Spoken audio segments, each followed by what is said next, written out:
Hello everyone, welcome back to my channel. Friends, আজকে আমি আপনাদের সঙ্গে শেয়ার করব প্রিন্সেস কাট ব্লাউজের ব্যাক পার্ট। অনেকে আমাকে কমেন্ট করতে চেয়েছেন যে প্রিন্সেস কাট ব্লাউজে ব্যাক পার্টটা করে দেখান। আমি কিন্তু সবসময় ফ্রন্ট পার্টটাই দেখাই, তো সেই জন্য আমাকে অনেকেই কমেন্ট করে জানতে চেয়েছেন। তো সবাই অবশ্যই ভিডিওটা দেখবেন, সবার জন্য আজকে প্রশ্নের উত্তর দেওয়া রইল।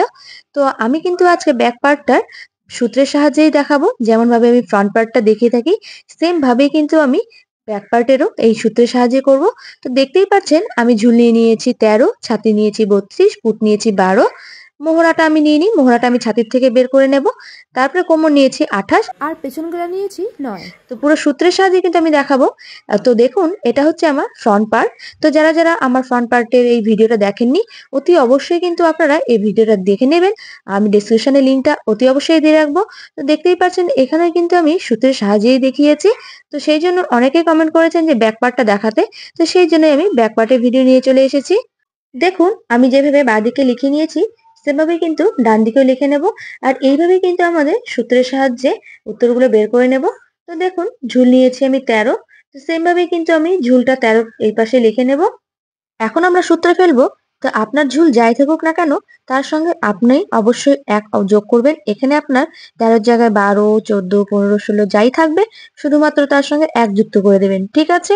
তো 13 আর এক আমি যদি যুক্ত করি তাহলে আমার হয়ে যাবে 14। এইবার আমরা চলে আসি ছাতির মাপে। তো ছাতি আমার রয়েছে 32, আমি কিন্তু সেম ভাবে 32টা লিখে নেব। এখানে আপনাদের কিন্তু অন্যও থাকতে পারে, তাতে কোনো সমস্যা নেই, যে সূত্রটা ফলো করবেন। তো আমার রয়েছে 32, একে আমি 4 দিয়ে ভাগ করব। বুঝতে পেরেছেন? আপনার যা ছাতি থাকবে তাকে 4 দিয়ে ভাগ করবেন। তো 4 দিয়ে যদি আমি 32কে ভাগ করি, আমার উত্তর বেরিয়ে যাবে 8। তারপরে এর সঙ্গে কিন্তু আমাদের সেলাই মার্জিন হিসাবে আরো অ্যাড করে নিতে হবে 1.5। তবে এক্ষেত্রে আপনারা 1, 2, আড়াই অব্দি নিয়ে নিতে পারেন। আমি এখানে 1.5 ইঞ্চি নিয়ে নিচ্ছি। তো 8 আর 1.5 যদি আমি যোগ করি, আমার বেরিয়ে যাবে 9.5। তো ছাতির যে একদম পারফেক্ট মাপটা আমি কিন্তু দিয়ে দিয়েছি। আপনারা ভালো করে দেখে নেবেন। তো এরপরে চলে আসি পুটের মাপে। পুট রয়েছে আমার 12, আমি কিন্তু 12 লিখে নিয়েছি। আপনার কিন্তু এখানে 11, 13, 16, 14 যাই খুশি থাকুক, শুধুমাত্র এটাকে আপনি হাফ করে নেবেন, মানে 2 দিয়ে ভাগ করে নেবেন, ঠিক আছে? বুঝতে পেরেছেন? যার পুট থাকবে তাকে হাফ করে নেবেন। তো দেখুন, আমি যদি 12কে 2 দিয়ে ভাগ করি তাহলে আমার বেরিয়ে যাবে 6। ব্যাস, আমাদের কিন্তু পুটের মাপ একদম বেরিয়ে গেল। এবার আমরা মোহরা বা বগলের মাপটা বের করব। এর জন্য কিন্তু আমি এক্সট্রা ভাবে কিন্তু মাপ নিয়ে নিই। আমরা কিন্তু এখানে ছাতির মাপ থেকে বের করব। আপনারা ভালো করে দেখবেন যে আমি মোহরা বা বগলের মাপটা ঠিক কি করে বের করি। তো ছাতি আমার এখানে 32 রয়েছে, আমি 32 লিখে দিয়েছি।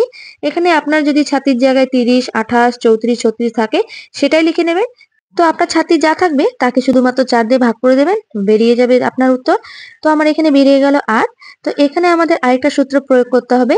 8 থেকে আপনাকে আরো 1.5 মাইনাস করতে হবে, মানে আপনার যা উত্তর বেরোবে তার থেকে আরো 1.5 মাইনাস করে দেবেন। এটাই কিন্তু আপনার অ্যাকচুয়ালি আর্মহোলের মাপ। পুরো সূত্রের সাহায্যে কিন্তু আমি আপনাদেরকে দেখাচ্ছি, যেন আপনাদের বুঝতে কোনো জায়গায় অসুবিধা না হয়। তো 8 থেকে আমি 1.5 মাইনাস করে দিয়েছি, বেরিয়ে গেছে 6.5। ঠিক আছে, আর্মহোল বা বগলের মাপটা আমাদের পারফেক্টভাবে বেরিয়ে গেল। এবার আমরা বের করে নেব কোমরের মাপটা। তো কোমরের মাপ আবার ছিল 28, আমি 28 কিন্তু হুবহু লিখে নিয়েছি। এবার আমাদের কোমরকেও কিন্তু 4 দিয়ে ভাগ করে নিতে হবে, ঠিক আছে? তো কোমরকে আমি যদি 4 দিয়ে ভাগ করি, আমার বেরিয়ে গিয়েছে 7। আর তার সঙ্গে আমি সেলাই মার্জিন অ্যাড করে নেব। আমি ছাতিতে যা অ্যাড করেছি সেলাই মার্জিন, সেটাও কিন্তু নিচেও নিয়ে নেব। তবে এক্ষেত্রে আমি আগেও বলেছি, এখনো বলছি, 2, আড়াই, 1 অব্দি নিয়ে নিতে পারেন। আমি এখানে 1.5 ইঞ্চি নিয়ে নিচ্ছি। তো দুটো যোগ করে আমার বেরিয়ে যাবে 7.5। আর 1 ইঞ্চি আমরা এক্সট্রা নেব, এটা টেকিনের জন্য। এই টেকিনটা কোথায় নিব আমি আপনাদের একটু পরে দেখিয়ে দেবো।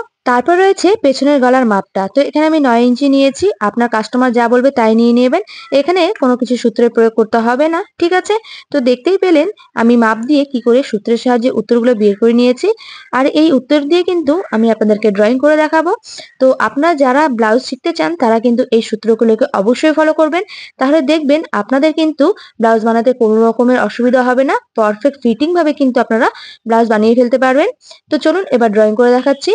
তো সবার প্রথমে আমরা ঝুলের মাপটা নিয়ে নেব। তো ঝুল রয়েছে আমার 14, ঠিক আছে? তো দেখতেই পাচ্ছেন আমি যদি ইঞ্চি টেপে করি তাহলে কিন্তু আমার এখানে জায়গা হচ্ছে না। জায়গা কমের কারণে আমি কিন্তু আপনাদেরকে এই স্কেল দিয়ে দেখাবো, ঠিক আছে? ছোট করে দেখাবো, বাট আপনারা যখন এটা ফাইনালি কোনো কাপড়ের উপরে কাট করবেন তখন কিন্তু এই ইঞ্চি টেপেই আপনারা 14 ইঞ্চি নিয়ে নেবেন। তবে এখানে জায়গা কম, আমি বারে বারে বলছি, তো সেই জন্য কিন্তু আমি আপনাদেরকে জাস্ট কনসেপ্টটা ক্লিয়ার করার জন্য ছোট স্কেল দিয়ে বোঝাবো। তো দেখুন আমার কিন্তু ঝুল রয়েছে 14, তো আমি ঝুল নিয়ে নেব 14। তো ধরে নিচ্ছি এখান থেকে এত দূর অব্দি আমার 14 ইঞ্চি রয়েছে। ঠিক আছে? আপনারা জাস্ট কনসেপ্টটা ক্লিয়ার করুন তাহলেই হয়ে যাবে। আপনারা যখন ফাইনালি কোনো কাপড়ে কাট করবেন তখন ইঞ্চি টেপ দিয়ে কিন্তু 14 ইঞ্চি নিয়ে নেবেন। তারপরে এরপরে আমরা নিয়ে নেব পুটের মাপটা। তো পুটের মাপটা ঠিক কোথা থেকে নিতে হয় আপনারা দেখে নিন। স্কেলটাকে ঠিক এখানে রাখবো, রেখে দিয়ে তারপর কিন্তু পুটের মাপটা নিব। তো ধরে নিচ্ছি এতদূর অব্দি আমাদের রয়েছে পুটের মাপ 6। তো 6 ইঞ্চি অব্দি আমি এখানে নিয়ে নিচ্ছি। আপনারা কিন্তু সেম ভাবে নিয়ে নেবেন। এরপর আমরা নিচ্ছি মোহরার মাপটা। তো মোহরার মাপটা ঠিক কোথা থেকে নিতে হবে দেখে নিন। যেখান থেকে পুটের মাপটা শেষ হয় সেখান থেকে। তো স্কেলটাকে ঠিক এভাবে রাখছি, রেখে তারপরে নিয়ে নিচ্ছি 6.5। আমাদের কিন্তু মোহরা 6.5 রয়েছে। তো ধরে নিচ্ছি ওপর থেকে নিচে অব্দি 6.5 রয়েছে। এরপর আমরা নিয়ে নিব ছাতির মাপটা। যেখান থেকে আমাদের মোহরা শেষ হয় সেখান থেকে ছাতির মাপ শুরু হয়ে যায়। তো ছাতি রয়েছে আমার 9.5। তো এখানে আমি জাস্ট স্কেলটাকে রাখবো, রেখে নিয়ে নিব। তো ধরে নিচ্ছি এত দূর অব্দি আমাদের 9.5 ইঞ্চি রয়েছে। ঠিক আছে? তো সোজাসুজি করে আমি একটা দাগ দিয়ে দিচ্ছি। এইবার একদম নিচ থেকে নিয়ে নিচ্ছি আমরা কোমরের মাপ। তো দেখুন আমার কোমরের মাপ বেড়েছে 9.5। তো স্কেলটাকে এইভাবে রাখবো, রেখে আমরা 9.5 ইঞ্চি নেব। তো ধরে নিচ্ছি এত দূর অব্দি আমাদের রয়েছে 9.5 ইঞ্চি। আমি 9.5 ইঞ্চি নিয়ে নিচ্ছি। এরপরে এই দাগ দুটোকে সোজাসুজি স্কেলের সাহায্যে মিলিয়ে দিচ্ছি। এরপর আমরা আরমোলের কাছে শেপ দেব। তো যেহেতু আমাদের পেছন পার্ট, তো সেই জন্য 1.5 ইঞ্চিতে আমরা এখন শেপ দেব। তো অবশ্যই ফ্রন্ট পার্টে সবসময় 1.5 ইঞ্চিতে নেবেন। তো ধরে নিচ্ছি এত দূর অব্দি আমার রয়েছে 1.5 ইঞ্চি। তো 1.5 ইঞ্চিতে আমি নিয়ে নিচ্ছি। এইবার আলতো হাতে রাউন্ড করে শেপটা আমি দিয়ে দেব। আপনারাও কিন্তু এইভাবেই দিয়ে দেবেন। এইবার আমরা একদম মাঝখানে টেকিং দেব। আমি কোমরের কাছে 1 ইঞ্চি এক্সট্রা নিয়েছিলাম, আপনাদেরকে দেখিয়েছি। সেই 1 ইঞ্চিটা আমি কি করে টেকিং এর জন্য নেব দেখে নিন। তো স্কেলটাকে ঠিক এভাবে রেখে একদম আমাদের মাঝখানের পয়েন্টটা বের করে নেব। বের করে নিয়ে এরপর আমরা ওপর দিকে 4 ইঞ্চিতে দাগ দেব। তো ধরে নিচ্ছি নিচ থেকে উপর অব্দি আমি 4 ইঞ্চিতে নিয়েছি। নিয়ে তারপরে আবার নিচে স্কেলটাকে রেখে 1/2 ইঞ্চি ডান দিকে আর 1/2 ইঞ্চি বাঁ দিকে এভাবে আমরা নিয়ে নেব। কারণ 1 ইঞ্চি হয়ে যাবে। আমি কিন্তু 1 ইঞ্চি কোমরে এক্সট্রা নিয়েছিলাম, আপনারা ভালো করে দেখে নিন। তারপরে দেখুন কোণগুলোকে এইভাবে আমি মিলিয়ে দেব। ঠিক আছে? এই করে কিন্তু আপনাদের টেকিংটাকে এইভাবে বের করে নেবেন। দেখুন একদম মাঝখানে কি করে টেকিনটা নেবেন। 1/2 ইঞ্চি ডান দিকে, 1/2 ইঞ্চি বাঁদিকে আর 4 ইঞ্চি ওপর দিকে নিয়ে নেবেন, তাহলে টেকিন হয়ে যাবে। এরপর আমরা গলার মাপটা নিয়ে নেব। তো গলার মাপ আমি সামনে 3 ইঞ্চি নিয়েছিলাম, পেছনেও কিন্তু 3 ইঞ্চি নিয়ে নেব। তো ধরে নিচ্ছি এত দূর অব্দি আমাদের 3 ইঞ্চি রয়েছে। এবার পেছনের গলা যেহেতু আমার 9 আছে, আমি 9 নিয়ে নেব। এক্ষেত্রে আপনারা কিন্তু কম বেশি করে নিতে পারেন। আপনার কাস্টমার যা বলবে তাই নিয়ে নেবেন। ঠিক আছে? তো এত দূর অব্দি আমি 9 ইঞ্চিতে নিয়ে নিলাম। এরপরে একটা বক্স বানিয়ে নেব।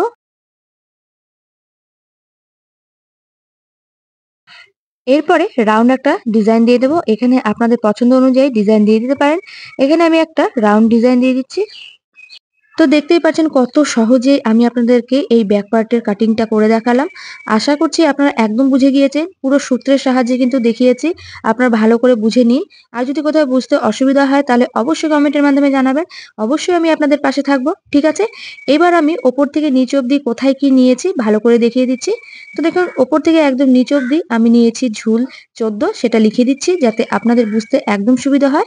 তো ওপরে আমি পুট লিখে দিচ্ছি। ঠিক আছে? পুট আমার ছিল 6, আমি কিন্তু 6 লিখে নেব। তারপরে আমাদের গলায় নিয়ে নেব গলা। গলা আমি লিখে দিচ্ছি, তাহলে বুঝে যাবেন কোথা থেকে কত দূর অব্দি গলা রয়েছে। এবার আমি নিচে 9 লিখে দিচ্ছি, তার মানে বুঝে যাবেন ওপর থেকে নিচ অব্দি আমার 9 ইঞ্চি নেওয়া রয়েছে। এবার এখান থেকে এত দূর অব্দি আমাদের ছাতি রয়েছে, তো ছাতির মাপটা আমি লিখে দিচ্ছি যাতে করে আপনাদের বুঝতে একদম অসুবিধা না হয়। ঠিক আছে?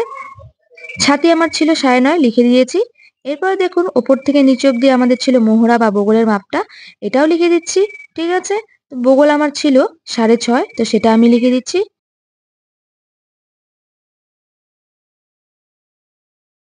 একদম নিচে লিখে দিচ্ছি কোমরের মাপটা, তাহলে আপনাদের একদম অসুবিধা হবে না। ঠিক আছে? তো কোমর আমার 9.5 আছে, আমি 9.5 লিখে দিচ্ছি। এবার দেখুন ওপরে টেকিন কত নিয়েছি সেটাও লিখে দিচ্ছি 4। আর আমি ডান দিকে আর বাঁ দিকে কত করে নিয়েছি সেটাও কিন্তু লিখে দিচ্ছি। 1/2 ইঞ্চি করে নিয়েছি সেটা কিন্তু লিখে দিলাম।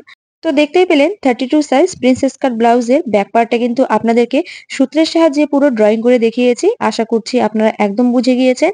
তো কোথাও যদি আপনাদের বুঝতে অসুবিধা হয় তাহলে অবশ্যই কমেন্টের মাধ্যমে জানাবেন। আজকের ভিডিওটা এই পর্যন্ত থাক। দেখা হবে আমার নেক্সট ভিডিওতে। যদি আজকের আমার ভিডিও ভালো লেগে থাকে তাহলে অবশ্যই লাইক, শেয়ার আর সাবস্ক্রাইব করে দিয়ে পাশে থাকবেন। আর এরকম নতুন নতুন ভিডিও দেখার জন্য আমার চ্যানেলটাকে অবশ্যই সাবস্ক্রাইব করে দিয়ে অল নোটিফিকেশন করে রাখবেন। এর কাটিং ভিডিও নিয়ে খুব তাড়াতাড়ি আসছি। দেখা হবে নেক্সট ভিডিওতে। ধন্যবাদ।